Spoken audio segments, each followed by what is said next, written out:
Hi everyone, and welcome to another Electric Invest video. And as you guys already know, the earnings of Tesla were massive. And in this video, I want to highlight the most important thing about the earnings call and what you as a Tesla investor need to keep in mind and how to interpret what Elon Musk said, as well as the rest of what was said on Tesla. But we will refresh a little bit on the numbers real quick because they are that jaw-dropping. So over here, we see that the earnings per share was a whopping $3.22. That was a massive jump of almost an entire dollar that was expected at $2.26.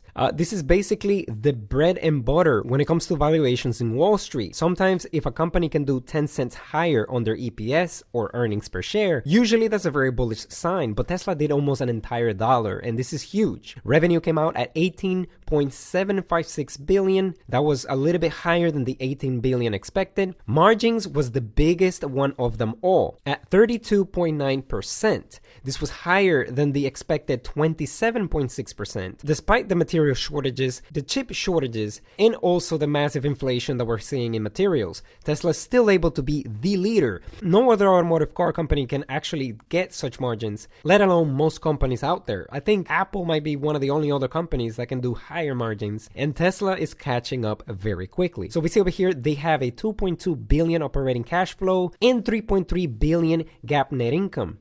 Very impressive numbers. This represents 81% year-over-year growth. Think about it, guys. 81% growth in revenue is unheard of. For a company that's worth $1 trillion, I mean, that is almost a doubling revenue, and it's just getting started. So the quarter end cash remains at above $18 billion, despite the fact that they spend a lot of money building the Giga Berlin and Giga Texas, which basically suggests that Tesla not only knows how to make money, but they also know how to manage their finances pretty much better than any other company out there that is building a product at massive scale. But I'm not going to take too long with the numbers right now. You guys already know these numbers. It was out of the park. Tesla ended up jumping literally over 5% after hours yesterday, and today the trend continues. But right now we're going to be breaking down the most important things that were said in the earnings call. And yes, that's right, today I'm in my car. Editing was just going to take too long, so apologies for the format. We can see that when Zach Kirkhorn, the CFO of Tesla, he said that basically that the Q1 pricing reflects pricing sets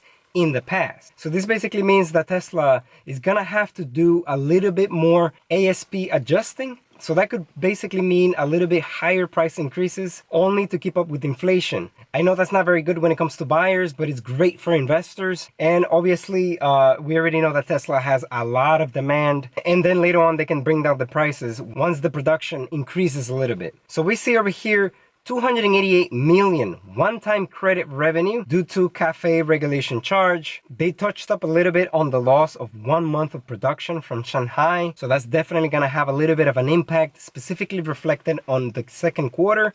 But we already know that with a ramp up of the Giga factory in Texas, that's definitely going to get improved a little bit, only because Giga Texas is actually supposed to have the biggest increase. However, the Austin and Berlin ramp up in efficiencies will start to show in Q2, but they're still going to be confident that they can do at least approaching 500,000 vehicles from each factory by the end of 2022. That is something that we still need to wait and see what's going to happen. All right, so Elon Musk opening remarks. Tesla has a reasonable shot at 60% growth year over year. And here's the biggest one, 1.5 million deliveries is basically what they're expecting. Now, I was expecting a little bit higher than that, but I believe that this is actually a pretty good estimate from Elon Musk and Tesla because of the supply shortages and all of the issues that we have had recently when it comes to the increases in lithium prices. But 1.5 million and 60% increase in growth year over year.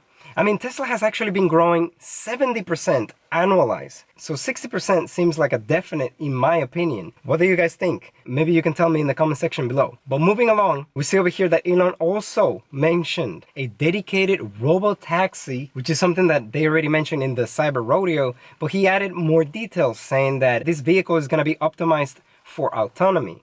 So basically, it's not going to have any type of steering wheel. It's not going to have any type of pedals, but it's definitely going to have a low cost mile which is going to help compete with the ride-hailing services such as Uber and Lyft. And it is basically 60% of ARK Invest's future price target. I mean, ARK Invest is giving a base case of $4,600 a share and a bull case of $5,800 a share. And this is giving 60% of Tesla achieving the robotaxi ride-hailing services. And I explained in a video before that they're basically giving a model in which the lower the cost per mile is, the higher the probability of the market increasing in which Tesla is getting themselves into. So for a little bit of context, right now the ride-hailing service is just under $1 trillion. That's how much it's valued today. But if Tesla can achieve 25 cents per mile when it comes to the ride hailing, they're basically entering a $5 trillion market valuation in the robotaxi sector. So this is all in ARK Invest research.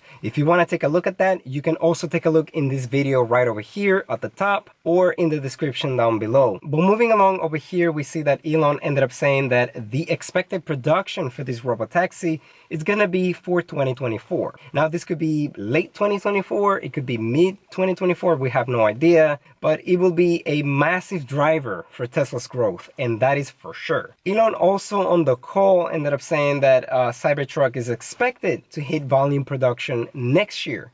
Now, I definitely think this is actually going to happen because I know that, in 2019 he said, oh, we're going to do it next year. And in 2020, oh, we're going to do it next year. But this time I definitely think it's going to happen because now we have Giga Texas and Giga Berlin, and Giga Texas is going to be the primary builder of the Cybertruck. So moving along over here, we also have Elon Musk said that they still have a stage of 20 million vehicles at the end of 2030. They're still on track for that. They're still expecting 50% growth for several years, considering all of the growth they're going to have with the new factories. I mean, Giga Berlin and Giga Texas are not going to be the only factories here. There's going to be more factories. That is for sure. But we also have over here that Optimus Prime, which is the robot, the Tesla bot, is going to be worth even bigger than the car or the full self-driving business.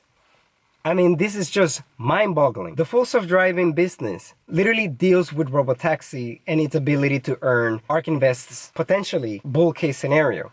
This is something that we're definitely going to have to wait and see. But if that actually happens, do not sell Tesla stock until at least 2030 or 2040, because I'm telling you, this is huge.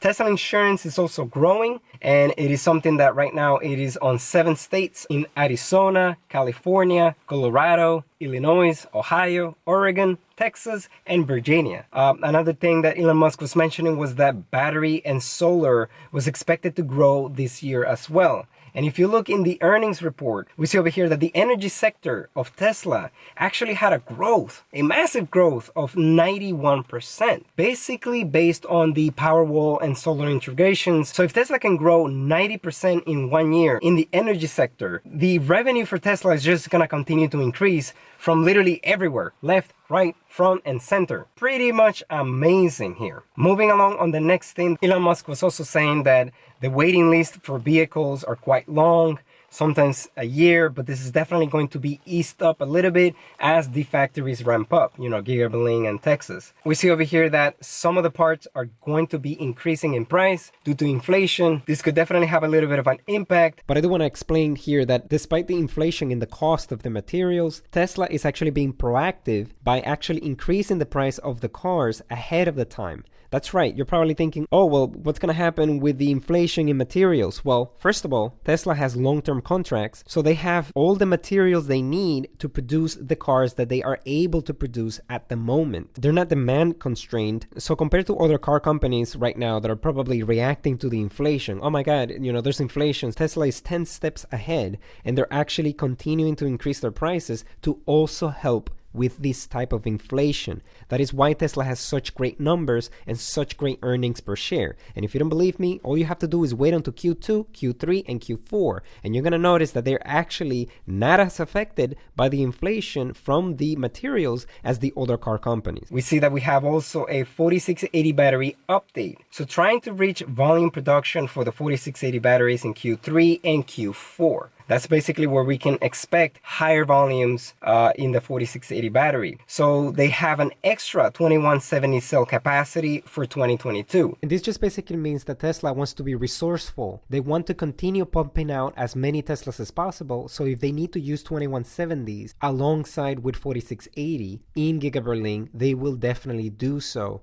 They're still going to be producing 4680 batteries in Giga Texas, but they're trying to do as many as they can. And remember, they also have LFP batteries in China, which is a different chemistry based on iron phosphate, which is just another great alternative to lithium batteries. So they're all going to be meeting the same standards of Tesla in mileage and everything else, charging cycles as well. So this is just so that Tesla can continue to meet the goals of 1.5 million deliveries by the end of the year. Another interesting thing is that Tesla was able to save 5 times in operating capex to build the 4680 battery line, which is very, very interesting. Tesla's always looking for ways to save money any way they can, and that literally talks about their amazing efficiency. Tesla is going to take action on limiting factors for mining, refining lithium.